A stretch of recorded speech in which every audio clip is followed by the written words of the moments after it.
Bonjour, bonjour, bonjour à toutes, bonjour à tous. Je suis celui qui a fini le Fantasy Challenge du mois de mai et qui est donc épuisé. J'ai vraiment beaucoup lu pendant ce mois de mai, j'ai essayé d'être assez sérieux et je dois dire que j'ai apprécié me forcer un petit peu à fouiller dans ma liste de livres et trouver des lectures qui correspondaient un petit peu au challenge et de bouleverser l'ordre de mes envies. Parce qu'il y a plein de livres que j'ai, et je me disais toujours ça je lirai quand j'aurai envie, ça je lirai quand j'aurai envie, et finalement j'ai jamais envie, ils sont là depuis une éternité, et bien là ça y est, grâce à ce challenge j'ai réussi à me débarrasser comme ça de quelques fantômes qui me hantaient, Prince Captif le premier, mais il y en a deux autres qui sont passés à la trappe enfin. Je sais que l'expression passer à la trappe ne s'utilise pas comme ça, mais vous avez compris, je l'espère, ce que je voulais dire.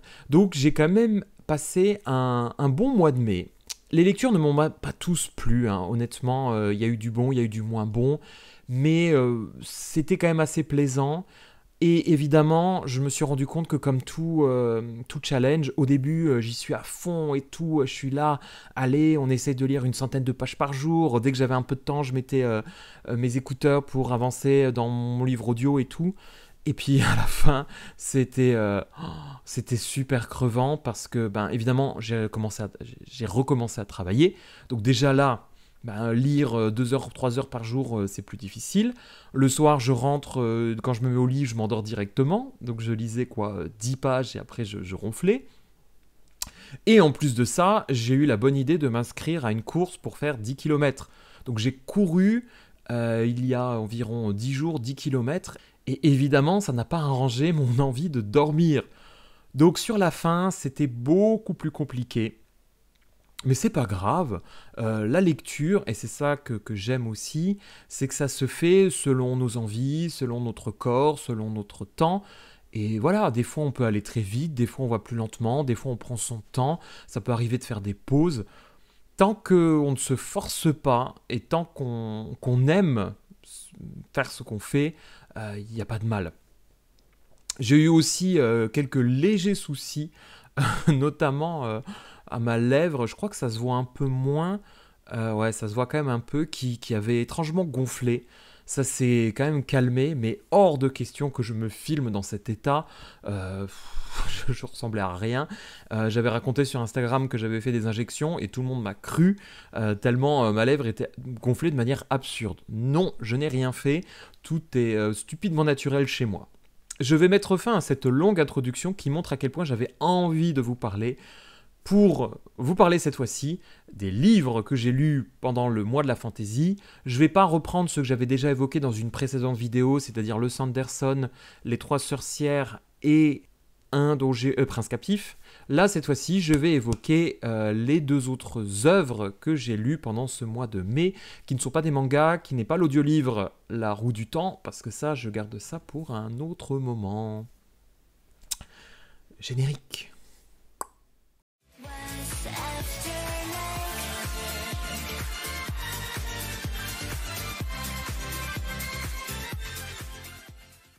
Ce challenge, ça a été pour moi l'occasion de lire un livre que je voulais lire depuis très très très très très longtemps, American Gods.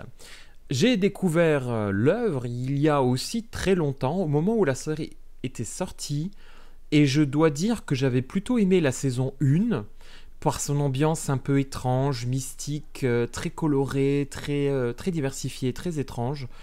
Et même si elle avait un certain nombre de défauts, hein, je vous avoue qu'en 10 épisodes, je crois, il ne se passait pas grand-chose. C'était parfois très contemplatif et du coup, moi, j'ai tendance à m'endormir. Mais quand même, elle se démarquait complètement par son aura, je trouve, et par ce qu'elle proposait. Il y a eu ensuite la saison 2, que je crois que j'ai regardé qu'à moitié. Je me crois que j'ai regardé genre 2 3 épisodes et en fait ça devait être à l'époque où je regardais les épisodes avant de m'endormir. Donc je m'endormais littéralement parce qu'il se passait rien. Je lançais l'épisode, je me réveillais, il y avait des cris, il y avait du sang, des gens nus et je me rendormais. Enfin voilà, c'était globalement mon expérience de la saison 2. J'ai pas continué. Il y a la saison 3 qui est sortie et ensuite la série a été annulée. Donc, j'ai fait une croix dessus en me disant c'est pas la peine que je poursuive la saison 2 ou quoi que ce soit. J'ai pas envie de lire, j'ai pas envie de regarder quelque chose qui n'a pas de fin. Je peux pas. Mais je m'étais toujours dit quand même, ce serait bien qu'un jour tu essayes de lire le livre. Et là, ben, paf, catégorie mythologie, et quoi de plus mythologique que American Gods? Alors, ça parle de quoi au final American Gods de Neil Gaiman? Eh ouais, c'est le mois des fiertés et je lis un auteur qui s'appelle Gaiman, franchement, vous pouvez pas dire que je fais pas des efforts, franchement. Je m'insupporte parfois. Dans American Gods, on suit Shadow Moon, appelé Ombre dans la VF, qui vient tout juste de sortir de prison. Il avait fait un petit délit, donc il a pris 3 ou 4 ans de prison, je crois, et il est enfin libéré. Donc il rentre tranquillement pour aller rejoindre son épouse qu'il attend depuis tout ce temps. Pas de bol, son épouse est morte juste quelques semaines avant, je crois. Morte dans les bras, voire même dans les cuisses du meilleur ami de Ombre, puisque les deux avaient une relation. Donc Ombre, il est complètement dépité. Et pile à ce moment-là, il rencontre un étrange monsieur qui s'appelle Monsieur Voyageur, qui lui dit « J'ai besoin de quelqu'un pour faire un job, est-ce que tu veux me suivre ?» Ombre, il est pas ultra motivé au départ, mais vu que la vie commence à mal tourner pour lui, il se dit « Pourquoi pas ?» Monsieur Voyageur, c'est un vieux monsieur qui paye pas de mine, avec un œil de verre, et qui fait un peu justement le tour du monde. Ombre, il sait pas trop pourquoi, il lui explique rien, le voyageur, il lui dit non, pas de questions. Je réponds pas aux questions, toi t'es juste payé pour me suivre. Ombre le suit sans problème. Et on découvre en fait au fur et à mesure qui est réellement voyageur et surtout ce qu'il cherche à faire. Parce que dans le monde d'American Gods, les dieux existent. Ils existent parce qu'on y croit, c'est-à-dire que quand des êtres se mettent à croire en une divinité, la divinité se met à apparaître. Et plus on croit en elle, plus elle est puissante, plus elle a de force, plus elle a de pouvoir. Ce qui fait que si par exemple on croit au Père Noël, bah, le Père Noël peut exister. Et s'il y a plusieurs façons de croire au Père Noël, alors il y aura plusieurs Pères Noël différents. Si par exemple ma croyance c'est d'avoir un Père Noël raton laveur, eh bien il pourra y avoir un raton laveur Père Noël. Donc il y a plein d'entités, plein de dieux partout dans le monde, mais là où ils sont relativement faibles, c'est aux États-Unis. Parce que l'idée de l'auteur, c'est que les États-Unis, c'est un pays de colonisation. Donc les gens sont venus s'installer en important leur divinité qu'elles ont plus ou moins oubliées en s'installant sur le continent. Ce qui fait que les divinités aux États-Unis sont plus faibles que les divinités en Europe, par exemple. Les très vieilles divinités peinent à survivre. Et elles commencent justement à disparaître face à d'autres divinités beaucoup plus puissantes, notamment celles qui sont liées au capitalisme, à la technologie, à la globalisation. Donc Voyageur, vieille divinité, tente de recruter les anciennes pour préparer la guerre, pour qu'on se tape dessus, pour faire un dernier coup d'éclat et battre ces nouvelles divinités qui se pensent toutes puissantes. Le début, globalement, correspond à la série, à quelques modifications près, mais sinon, c'est la saison 1, globalement. La suite s'en éloigne progressivement et fait différents changements. Ce que j'ai apprécié dans le livre, d'abord, c'est la multitude de divinités qu'on rencontre et comment Neil Gaiman arrive à nous présenter des divinités d'un folklore complètement différent, que ce soit des divinités africaines, que ce soit des divinités d'Europe, que ce soit des divinités d'Amérique du Sud. On a comme ça tout un tas de dieux qui se fréquentent. J'adore justement cette espèce de dieu araignée terrifiant qui est un peu le dieu des histoires et des contes, Monsieur Ibis, les divinités de la mythologie égyptienne aussi. Voilà, vous avez comme ça plein de divinités. Et j'adorais à chaque fois rencontrer un personnage, voir comment l'auteur imaginait cette divinité, parce qu'elle a une apparence physique.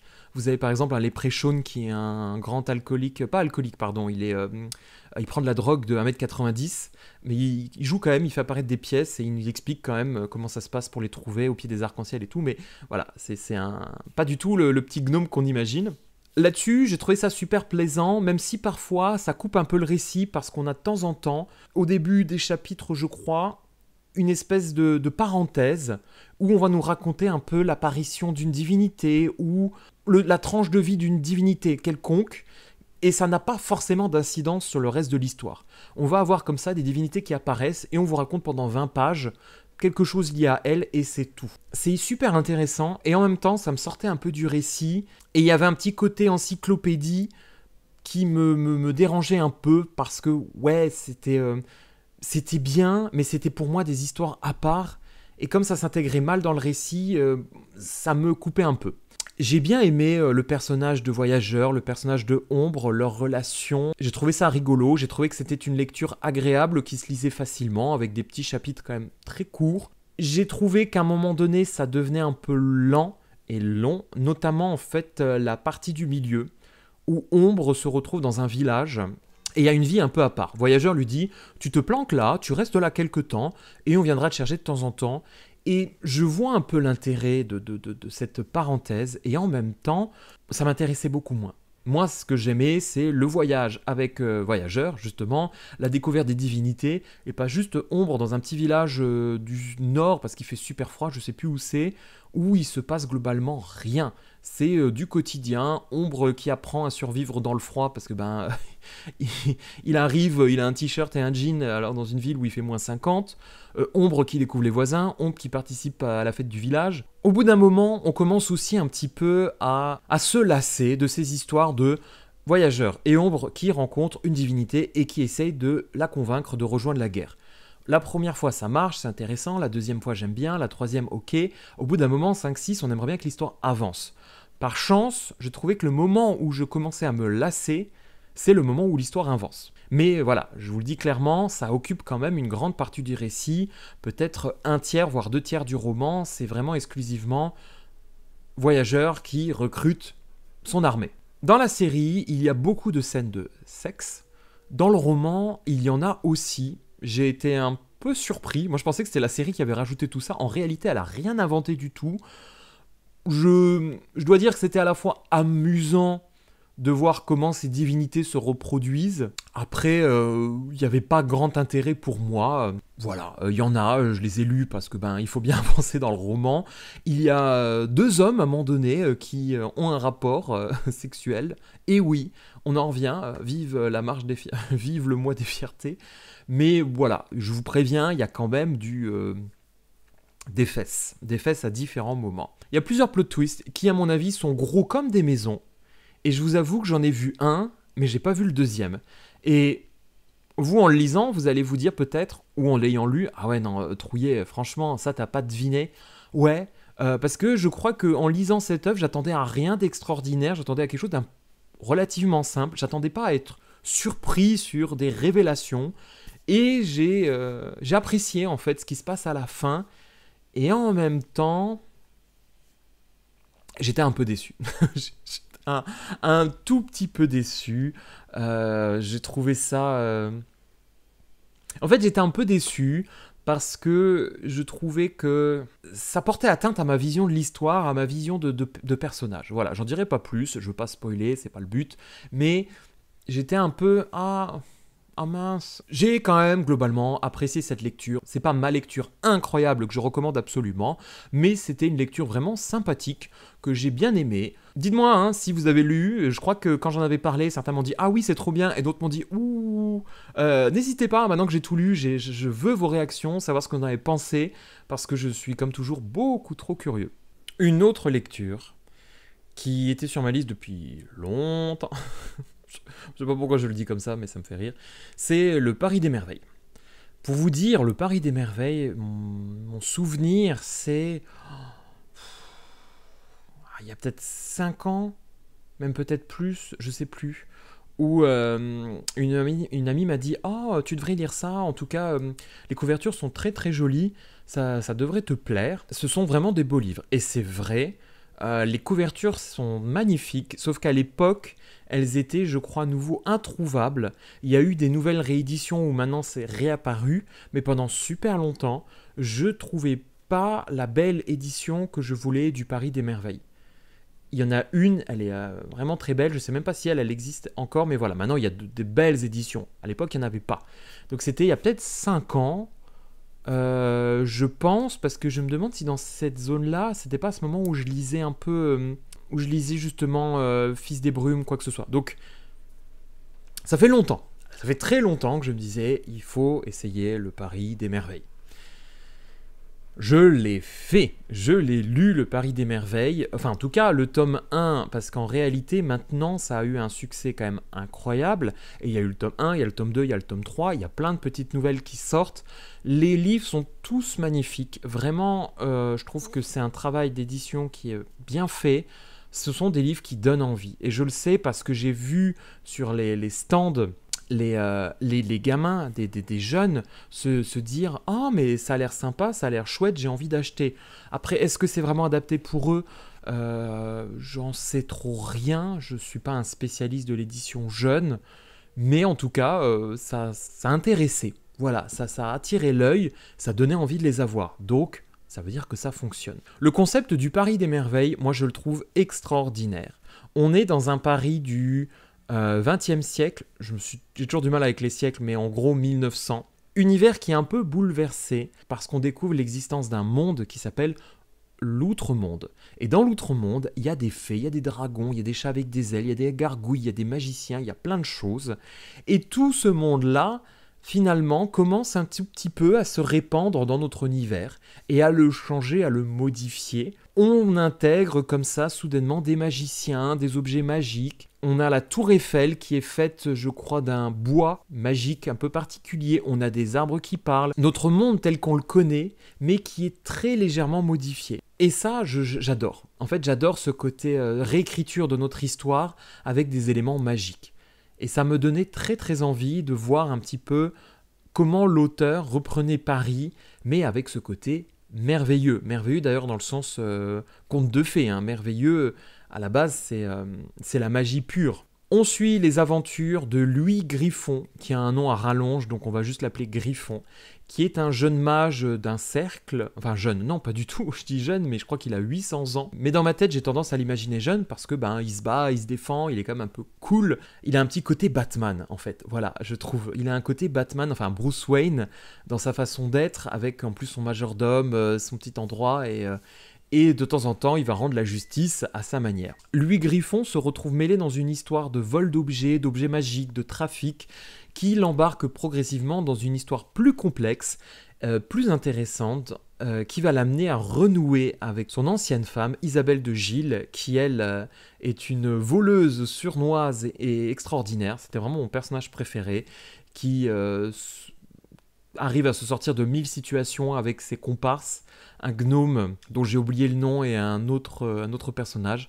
Bref, elle est, je l'aime beaucoup, elle est étonnante, manipulatrice, très drôle. Et on va suivre ce petit duo assez cocasse au travers de multiples petites aventures. Le livre est assez court, le tome 1 en tout cas fait environ 200 pages. Il est composé d'une trentaine de chapitres qui se lisent assez vite. Donc c'est censé être une lecture facile. Pourtant, j'ai quand même eu du mal à lire parce que moi j'étais un peu dans ma fin de challenge. Je lisais 10 pages, je m'effondrais, je m'endormais.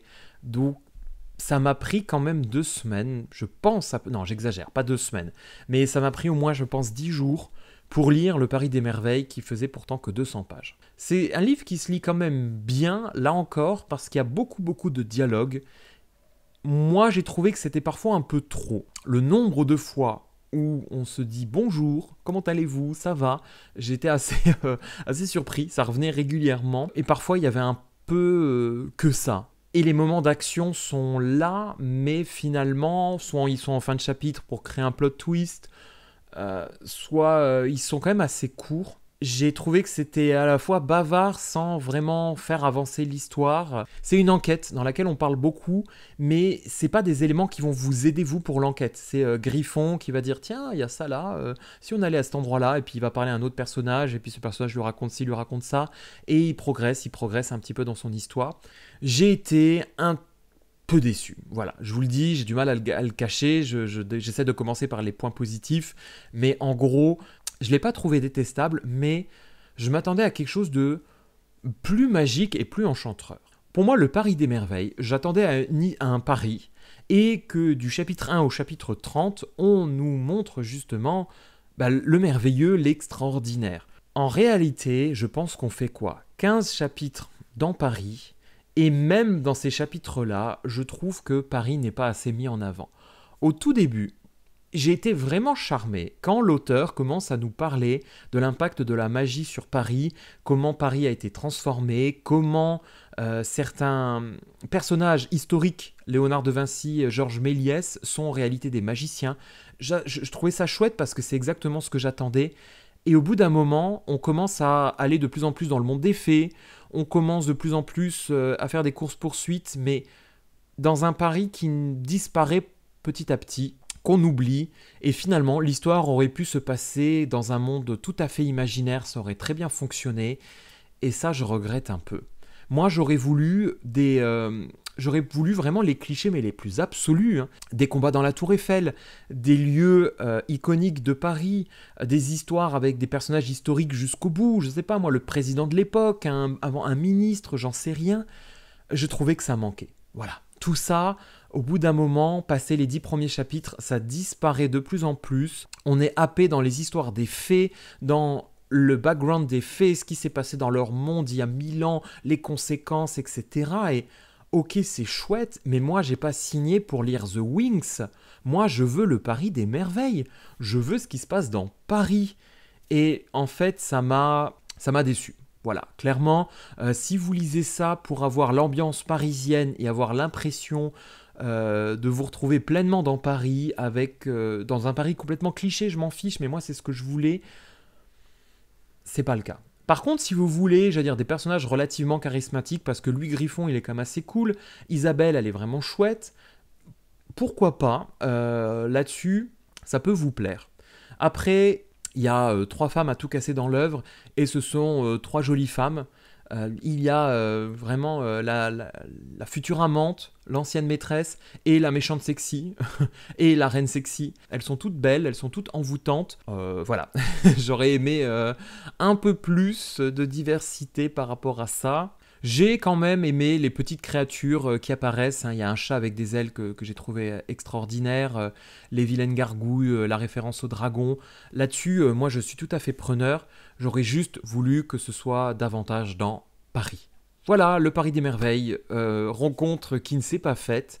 Même si vous me dites dans les commentaires, mais Trouillet, il faut que tu lises absolument la suite, tu verras qu'après il y a beaucoup plus de Paris. Je vais céder, hein. Moi je suis trop curieux et j'ai très envie. Premier petit roman qui se lit facilement, ça n'a pas été un calvaire absolu, mais j'ai pas eu les cuisses de grenouille qu'on m'avait promis. Je m'arrête là pour ce challenge fantasy. C'était l'année 2024 et honnêtement, ok, j'ai un petit peu triché parce que Prince Captif et le livre des radieux, je crois que je les avais déjà bien lus. Après, le livre des radieux, il restait quoi, 200 pages? Ça reste quand même beaucoup, moi je trouve, personnellement. Prince Captif, il fallait quand même lire la fin. Bon, c'était 50 pages. À cela, j'ai rajouté le Paris des merveilles. J'ai déjà oublié ce que j'ai lu. American Gods, Les Trois sorcières, La roue du temps, 2 mangas, Sakura Card Captors et Jojo Bizarre Adventures, dont j'ai oublié le nom de la partie 9. Et ces mangas-là, pareil, je pense que... J'arrête pas de vous dire que je vous prépare une vidéo à part, je le fais jamais, mais il faut vraiment le faire, parce que je lis et je regarde plein de mangas et je vous en parle jamais, et c'est vraiment, vraiment dommage. Donc, je prépare ça. Donc globalement, je sais pas si vous avez compté, moi je crois que ça fait 8. J'aurais voulu rajouter quand même Eldrick, parce que c'était assez court et c'était dans mes objectifs. On le fera peut-être l'année prochaine ou au cours de cette année, c'est pas grave parce que là j'ai déjà commencé d'autres lectures, je vous en parle très vite. Ceux qui me suivent, celles qui me suivent sur Instagram ou sur Goodreads, vous savez peut-être déjà ce que j'ai commencé à lire, mais sinon, motus et bouche cousue.